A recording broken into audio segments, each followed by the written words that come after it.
Hello दोस्तों, कैसे हो आप? Hope you all are good.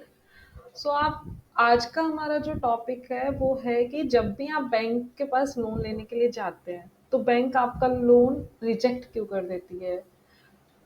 So आप में से बहुत लोग ये होंगे कि लाइक जब भी आप अकाउंट ओपन कराने जाते हैं तो आपके मन में एक सवाल तो आता होगा कि यार बैंक से लोन अप्रूव हो गया डिक्लीन हो गया। अप्रूव हुआ तो बल्ले बल्ले, नहीं हुआ तो क्यों नहीं हुआ। तो आज हम 4 मेजर टॉपिक पर डिस्कस करेंगे कि लाइक अगर बैंक लोन क्यों नहीं देती है, अगर आप बैंक आपका लोन रिजेक्ट कर रही है तो उसका रीज़न क्या है।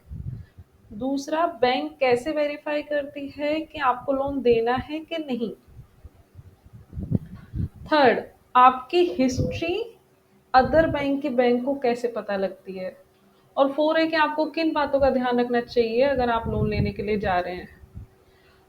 आज हम इसी बात पर डिस्कस करेंगे। तो सबसे पहले हमारा पहला टॉपिक है कि बैंक आपको लोन क्यों नहीं देता है। सो बैंक लोन क्यों नहीं देता है, तो सबसे पहले होता क्या है बैंक के अंदर कि लाइक सपोज ये हमारा बैंक है। ठीक है। तो बैंक क्या करता है, हमारे पास ब्यूरो होते हैं कुछ। अब आप कहोगे ये ब्यूरो क्या टर्म दे दी। ब्यूरो क्या होते हैं, ब्यूरो क्या होते हैं कि लाइक हमारे पास ये एक ब्यूरो ब्यूरो वो चीज होता है कि लाइक ये एक ऐसी जगह होती है जहां पर सभी, मतलब हर एक कस्टमर का सभी बैंक का डिटेल इनके पास होता है।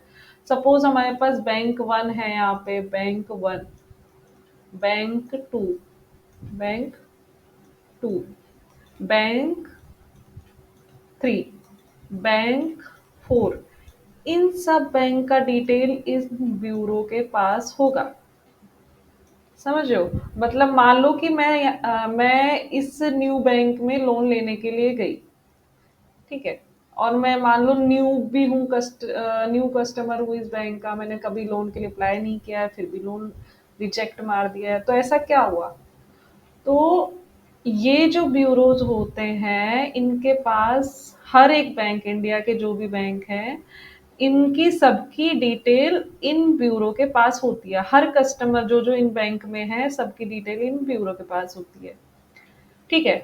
अब आप कहेंगे कि एक ही ब्यूरो है क्या? नहीं, एक से ज्यादा ब्यूरो है। लाइक ये एक ब्यूरो है, ये नंबर वन वाला ब्यूरो है, ऐसे ही नंबर टू वाला ब्यूरो है जिसके पास हर बैंक का डिटेल है, ऐसे ही नंबर थ्री वाला ब्यूरो है जिसके पास सारे बैंक की डिटेल है। ठीक है। तो बैंक के पास जब भी कोई न्यू कस्टमर आता है, सपोज कोई पहला ये हो सकता है कि वो बैंक का एग्जिस्टिंग कस्टमर हो और बैंक से पहले भी लोन ले चुका हो। तो बैंक से लोन अगर पहले से ले चुका होगा, उसका लोन ईएमआई वगैरह टाइम पर गया होगा, उसका कुछ भी डेलिंक्वेंसी, डेलिंक्वेंसी मतलब होता है कि लाइक आप ईएमआई टाइम पर नहीं देते तो आप एक डेलिंक्वेंट कस्टमर हुए। डेलिंक्वेंट कस्टमर, डेलिंक्वेंट कस्टमर, तो आप डेलिंक्वेंट कस्टमर नहीं है तो बैंक आपको लोन दे देगी। लेकिन मान लो कि आप एग्जिस्टिंग है लेकिन आपको डाउट है कि बैंक लोन देगी कि नहीं, और न्यू कस्टमर है तो आपको तो बिल्कुल ही डाउट है कि बैंक लोन देगी कि नहीं। तो बैंक क्या करती है, बैंक कैसे वेरीफाई करती है कि आपको लोन देना है कि नहीं। तो हर एक बैंक का इन ब्यूरोज के साथ कॉन्ट्रैक्ट होता है। इसमें क्या होता है कि मैं आज इनके पास गई कि मुझे भाई लोन चाहिए, तो बैंक क्या करता है, बैंक या तो मीन्स अब ये बैंक के इंटरनल में होता है कि सभी ब्यूरो से डिटेल मंगाना है उसका, या किसी एक से भी काम चल जाएगा। क्योंकि ये हो सकता है कि लाइक इन ब्यूरो में ये हो सकता है कि इस कस्टमर का डिटेल मान लो इस बैंक का इस ब्यूरो में नहीं है, मिसिंग हो सकता है डेटा कहीं, थोड़ा बहुत मिसिंग हो सकता है लेकिन एग्जैक्ट नहीं। तो ये बैंक के ऊपर डिपेंड करता है कि वो इस ब्यूरो से मंगा रही है, इस ब्यूरो से मंगा रही है, इस ब्यूरो से मंगा रही है, और बैंक को इसके बदले में पैसे भी देने होता है, तो बैंक ये भी ध्यान रखेगी कि उनका पैसा कम से कम जाए। तो बैंक क्या करती है, इन ब्यूरो से इस कस्टमर की डिटेल लेती है। इन ब्यूरोज के यहाँ से एक रिपोर्ट आती है। इस रिपोर्ट के अंदर यहाँ पर एक स्कोर होता है पूरा। हर एक ब्यूरो का स्कोर होता है। यहाँ पर एक डिजिट दिखाई देगा आपको, ये एक बैंक का स्कोर होता है, वो सॉरी ब्यूरो का स्कोर होता है। तो हर एक ब्यूरो, मान लो इससे मंगाया बैंक ने, इससे मंगाया, बाकियों से सपोज नहीं मंगाया, तो बैंक क्या करेगी कि इन दोनों का स्कोर चेक करेगी। अब कहोगे आप ये स्कोर क्या होता है?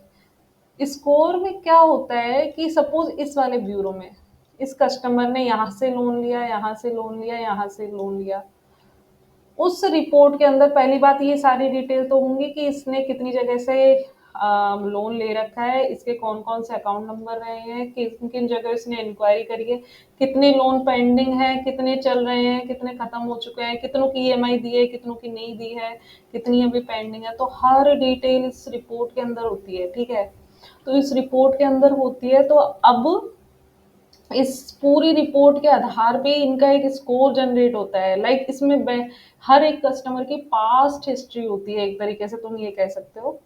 इसके बाद बैंक का जब भी ये ब्यूरो से डिटेल लेता है बैंक, तो बैंक इस स्कोर को देखता है, और बैंक इस स्कोर को देखता है कि ये स्कोर गुड कैटेगरी में आ रहा है या फिर बैड कैटेगरी में आ रहा है। तो बैंक इस स्कोर को देखता है। तो अब इस स्कोर को देखता है, और इस स्कोर का कुछ रेंज होता है। लाइक अगर 0 से 300 है तो बिल्कुल नहीं देना है, 300 से 750 है तो शायद दे सकते हैं, मे बी और मे नॉट। लेकिन 750 से लाइक 900, ये स्कोर कुछ भी हो सकता है, डिपेंड कर रहा है हर एक ब्यूरो पे कि उनका स्कोर वो लोग कैसे डिसाइड करते हैं। तो ये हर एक ब्यूरो का अलग अलग पॉलिसी होता है कि कौन सा स्कोर पॉजिटिव नेगेटिव है। मान लो यहाँ पे अगर इन दोनों के बीच में है तो आपको लोन दे दिया जाएगा। तो सपोज आपका यहाँ पे लोन ड्यू है, यहाँ नहीं है, यहाँ नहीं है, तो उसी हिसाब से आपका ये स्कोर जनरेट होता है। तो ब्यूरो से स्कोर बैंक ले लेता है। अब बैंक कस्टमर का बिहेवियर देखता है कि लाइक इसका स्कोर कैसा है, पॉजिटिव है नेगेटिव, इसका हिस्ट्री भी कैसा है, अच्छा है कि नहीं। तो ये स्कोर में वैसे सब कुछ कैलकुलेट ही होता है। अगर ये स्कोर पॉजिटिव है तो बैंक आपको लोन दे देगा। स्कोर नेगेटिव, स्कोर अच्छा नहीं है या रेड फ्लैग में है या मीडियम फ्लैग में है तो आपको थोड़ा सा वर्क करना पड़ेगा। एक्चुअली आपको इन सब से आपका लाइक आप डेलिंक्वेंट कस्टमर नहीं होने चाहिए। लाइक आपको अपनी ईएमआई वगैरह सब कुछ ऑन टाइम देना होगा, तभी आपका ये स्कोर पॉजिटिव आएगा, तभी आपका ये स्कोर मतलब गुड कैटेगरी में आएगा। तो इस बात का ध्यान रखिए कि ऐसा नहीं है कि आप न्यू कस्टमर तो बैंक को पता ही नहीं है कि आपकी पास्ट हिस्ट्री क्या रही है, आपने अदर बैंक से कितने लोन लिए हैं। तो बैंक को ऑलरेडी सब पता होता है। तो बैंक इन्हीं सबको देख के आपको लोन देती है। तो पहले क्वेश्चन का आंसर ये हुआ कि बैंक आपको लोन क्यों नहीं देती है।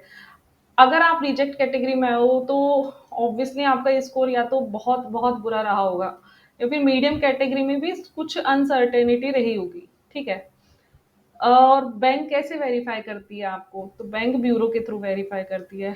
आपकी हिस्ट्री भी ब्यूरो के थ्रू ही पता करती है।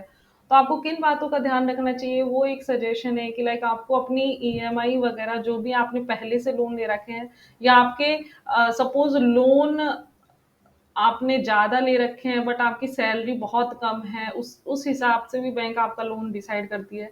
तो ये सब चीज़ें आपको मेंटेन करना पड़ेगा, तभी बैंक आपको लोन देगी। होप ये वीडियो आपको पसंद आया होगा।